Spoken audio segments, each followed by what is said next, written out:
Olá, mais uma vez estamos aqui para dar continuidade aos sermões de Wesley.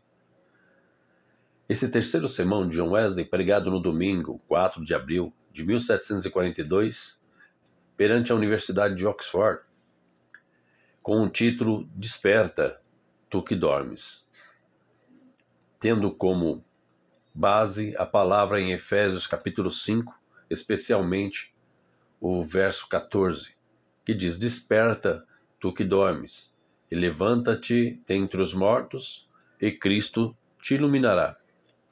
Discorrendo sobre estas palavras, John Wesley escreve o texto, mas quem prega esse sermão, para que vocês saibam, é o irmão dele, Carlos Wesley, que faz a pregação, a explanação dessa pregação desse texto.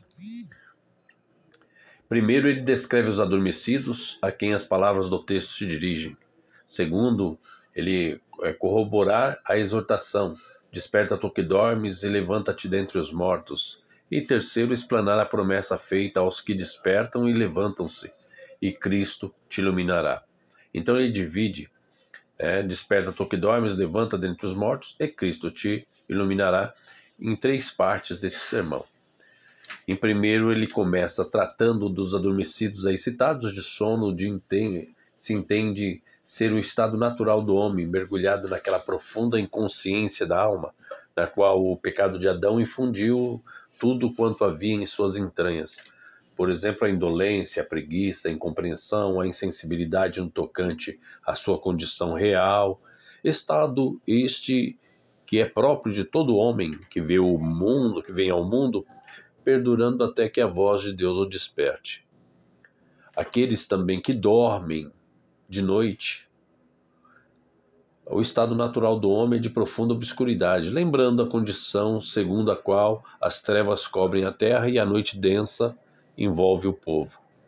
O pobre pecador ainda não despertado, qualquer que seja a extensão dos conhecimentos que possua acerca de outras coisas, não se conhece a si mesmo.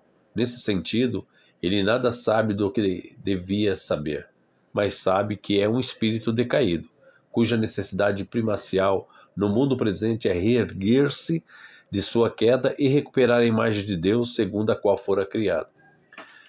Não perceba a falta da única coisa necessária, isto é, a mudança interior de alcance universal, aquele nascer de cima, simbolizado pelo batismo, que é o início da renovação total, aquela santificação de espírito, alma, corpo, sem a qual ninguém verá a Deus.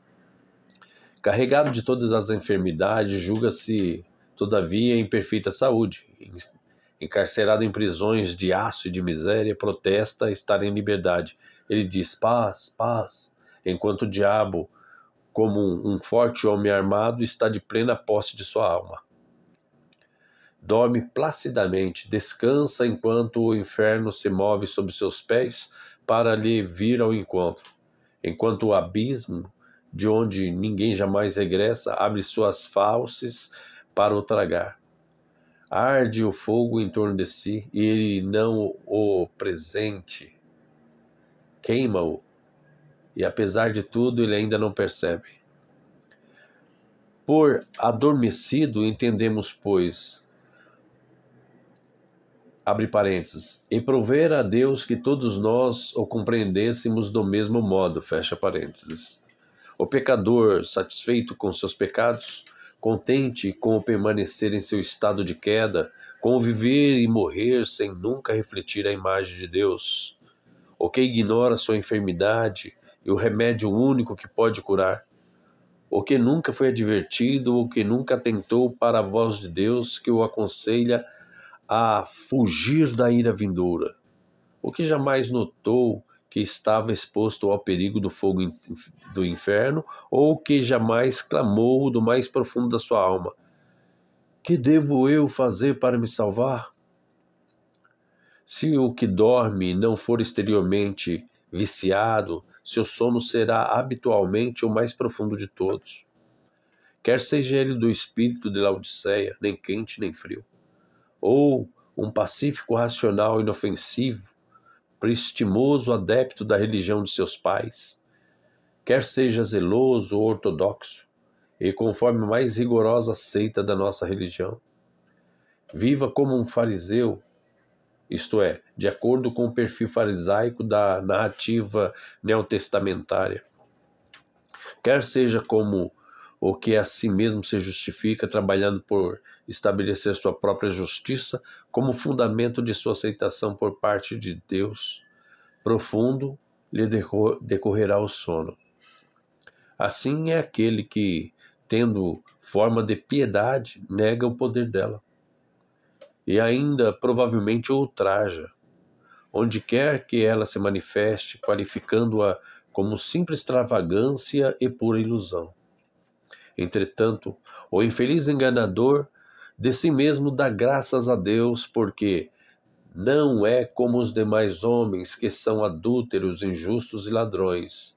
Não, ele não faz mal a ninguém, jejua 2 vezes por semana, usa de todos os meios de graça, é assíduo à igreja e aos sacramentos, e paga o dízimo de tudo quanto tem. Faz todo o bem que está em suas mãos fazer. No tocante à justiça da lei, ele é irrepreensível. Nada lhe falta de piedade, mas de poder. Nada lhe falta de religião, mas de espírito. Nada lhe falta de cristianismo, mas de verdade e vida. Não sabe, entretanto, o cristão desse tipo que, por mais altamente estimado que possa ser em meio dos homens, é todavia abominação à vista de Deus e herdeiro de todos os ais com que os filhos de Deus denunciou ontem. Reverbera hoje e estigmatizará para sempre as palavras ditas aos escribas e fariseus hipócritas. É ele que limpa o exterior do copo e do prato, deixando seu interior cheio de toda imundície. Uma enfermidade horrível pesa sobre ele, de sorte que seu interior é deplorável. Nosso Senhor, com propriedade, o compara a um sepulcro branqueado, melhor dizendo, que parece formoso por fora, mas, não obstante, a boa aparência está cheio de ossos e de toda podridão. Os ossos, a bem dizer, não estão secos. Os nervos e as carnes recobrem-nos exteriormente e os envolve a pele. Neles não há, porém, sopro, nada do Espírito de Deus vivo. E se alguém não possui o Espírito de Cristo, esse tal não é dele, diz a palavra. Vós sois de Cristo, e se é que o Espírito de Deus habita em vós. Olha só as palavras. Mas se isto não se dá, Deus sabe que está ainda mortos em vossos delitos e ofensas. Este é outro característico do adormecido, de que fala o texto. Ele habita o mundo dos mortos, embora não o saiba. Está morto para Deus, morto em delitos e pecados, porque ter a mente carnal é estar morto. Como está escrito, por um homem entrou o pecado no mundo, pelo pecado a morte. Assim, a morte passou a todos os homens. Não só a morte temporal, mas também a morte espiritual e eterna. No dia em que comerdes desse fruto, Deus a Adão, tu certamente morrerás. Não corporalmente nós entendemos isso, a não ser que se leve em conta que ele então se tornou imortal, né? E, por fim, veio a morrer. Mas espiritualmente, perderás a vida de tua alma, morrerás para Deus, serás separado dele, que é a vida essencial e a felicidade. Deste modo, foi primeiro dissolvida a união vital de nossa alma com Deus, de sorte que, em meio da vida natural, estamos agora em estado de morte espiritual. Nesse estado permanecemos até que o segundo Adão se torne para nós um espírito vivificante, até que ele levante o morto, morto em pecado, em prazeres, riquezas e honras. Mas antes que qualquer alma possa viver, o pecador primeiro ouve, presta atenção à voz do Filho de Deus. Torna-se sensível a seu estado de perdição e recebe a sentença de morte. Reconhece estar morto, conquanto viva. morto para Deus e para todas as coisas de Deus, não tendo mais força para praticar as ações de um cristão vivo do que o corpo morto tem para cumprir as funções do homem vivo. E ainda mais, certo que o morto em pecados não tem os sentidos exercitados para discernir espiritualmente o bem e o mal. Tendo olhos, ele não vê, tendo ouvidos, não ouve. Não prova e vê que o Senhor é benigno. Ele jamais viu a Deus, nem ouviu sua voz, nem tocou o verbo da vida. Em vão ressoa em torno o nome de Jesus. Como unguento derramado em todo o seu vestuário, 3 calando mirra, aloés e cássia. Calêndula, mirra, aloés e cássia. A alma que dorme o sono da morte não tem percepção de nenhuma coisa dessa espécie. Seu coração perdeu o sentimento e nada compreende desses fatos. Desprovido assim de senso espiritual, não retendo o conhecimento espiritual, o homem natural não recebe as coisas do Espírito de Deus, e tão longe de estar delas e de aceitá-las, que aquilo que se discerne espiritualmente lhe soa como uma loucura para o homem natural. Não contente de ser profundamente ignorante das coisas espirituais, ele nega mesmo a existência dela, porque não as compreende.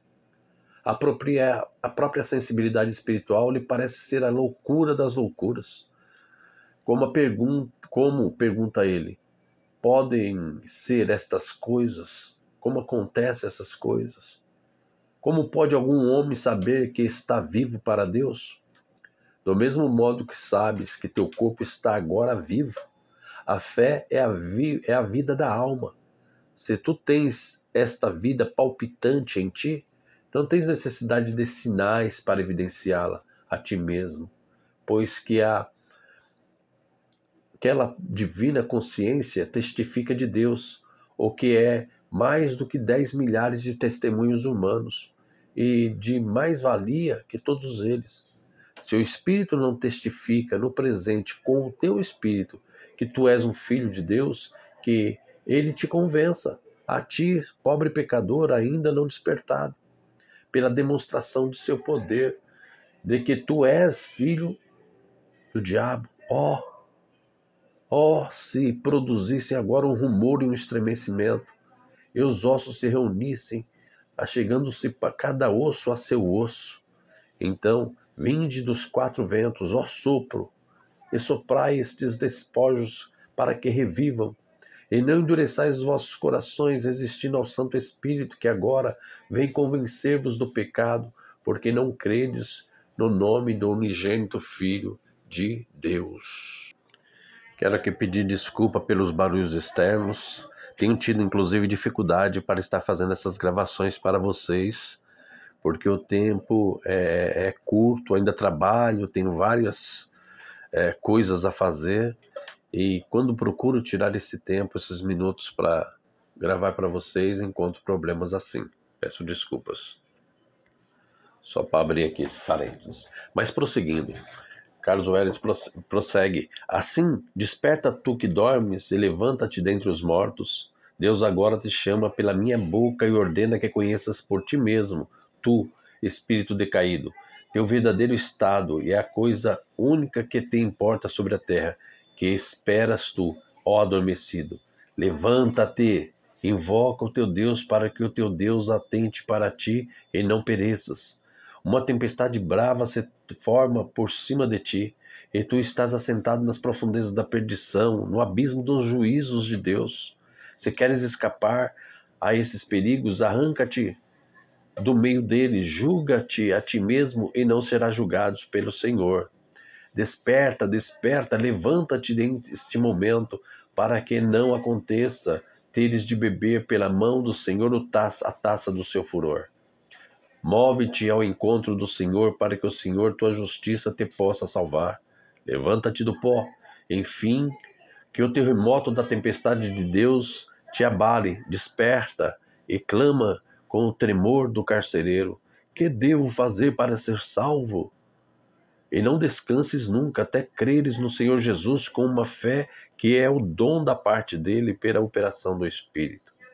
Se qualquer de vós, mais do que outro, falo a ti, que pensas nada ter com essa exortação que particularmente me dirijo, tenho para ti uma mensagem de Deus. Em seu nome eu te conjuro a fugires da ira vindoura. Vê, alma ímpia, tua imagem no condenado Pedro, assentado na masmorra escura entre soldados, ligado com duas cadeias, sentinelas postadas em frente à porta, guardando a prisão. A noite vai muito alta. Amanhã se aproxima, quando será levado à execução. E que em tais circunstâncias mortais tu dormes profundamente nos braços do diabo, à borda do abismo, das falsas da perdição eterna. Que o anjo do Senhor desça sobre ti e a luz resplandeça em tua prisão, e possas tu sentir a carícia da mão poderosa, erguendo-te a segregar. Levanta-te depressa, cinge-te, calça tuas sandálias, toma teus vestidos e segue-me. Desperta, Espírito eterno, de seu sonho de felicidade terrena. Não te criou Deus para si mesmo? Logo não podes encontrar repouso até que nele descanses. Volta, voa para a tua arca. Este é o teu lar. Não penses em construir tabernáculos aqui. Não és senão um peregrino sobre a terra, a criatura de um dia, em trânsito para um destino imutável. Apressa-te. A eternidade está próxima. A eternidade depende deste momento. Uma eternidade feliz e uma eternidade de miséria. O que você quer? Em que estado se acha a sua alma? Se Deus, enquanto estou falando, te exigisse estares prontos e te encontrares com a morte e com o juízo, o que farias? Podes permanecer à tua vista, que é a de olhos demasiadamente puros para verem a iniquidade? Estás pronto a seres participante da herança dos santos em luz? Combatestes o bom combate e guardastes a fé? Tomastes posse da única coisa que é necessária? Recobrastes a imagem de Deus que havia perdido em justiça e verdadeira santidade? Despojaste-te do homem velho para te revestires do homem novo? Estás unido a Cristo? Tens óleo em tua lâmpada? Graça no seu coração? Amas o Senhor teu Deus de todo o teu coração, de toda a tua mente, de toda a tua alma e de todas as tuas forças, diz a Escritura. Há em ti aquela mente que havia também em Cristo Jesus? És na verdade cristão, isto é, uma nova criatura? O que era velho passou e agora se fizeram novas todas as coisas? És participante da natureza divina? Não sabes que Cristo está em ti, a não ser que sejas reprovado? Não sabes que Deus habita em ti e tu em Deus, pelo Espírito que Ele concedeu? Não sabes que teu corpo é templo do Espírito Santo, que tu tens mediante comunicação da parte de Deus? Tens o testemunho em ti mesmo, penhor de sua herança. Recebeste o Espírito Santo, ou te surpreendes com a pergunta, nem sabendo sequer que haja um Espírito Santo? Se te ofendes com as minhas palavras, esteja descansado. Tu nem és cristão, nem desejas sê-lo. Até tuas orações se volvem em pecado e tens solenemente zombado de Deus nesse dia, suplicando a inspiração de seu Espírito Santo, quando nem crês que haja uma tal coisa a ser comunicada. Sim, firmado na autoridade da palavra de Deus e de nossa igreja, repito a pergunta: recebestes o Espírito Santo? Se não o recebestes, ainda não és cristão, porque cristão é o homem ungido com o Espírito Santo e com poder. Não te fizestes ainda participante da religião pura e imaculada. Sabes que religião é esta? É a participação da natureza divina, a vida de Deus na alma humana, Cristo formado no coração, Cristo em ti a esperança da glória, felicidade e santidade, o céu começando na terra, o reino de Deus em ti, consistindo não em comida, nem em bebida, nem em coisas materiais, mas em justiça, em paz, gozo no Espírito Santo, um reino eterno estabelecido em tua alma, a paz de Deus que excede toda compreensão humana, um gozo indizível cheio de glória. Sabes que em Jesus Cristo nem a circuncisão vale coisa alguma, mas a fé que opera por amor. Mas você é uma nova criatura? Sentes necessidade de mudar interior, mente, de nascimento espiritual, de vida que tome o lugar da morte, da santidade? Estás profundamente convencido de que nem esta nem ninguém, repito, estás profundamente convencido de que sem esta ninguém verá a Deus? Estás trabalhando para alcançá-la, usando de toda diligência para fazer certa sua vocação e eleição, operando tua salvação com temor e tremor, e organizando por entrar pela porta estreita? Estás ansioso acerca da tua alma?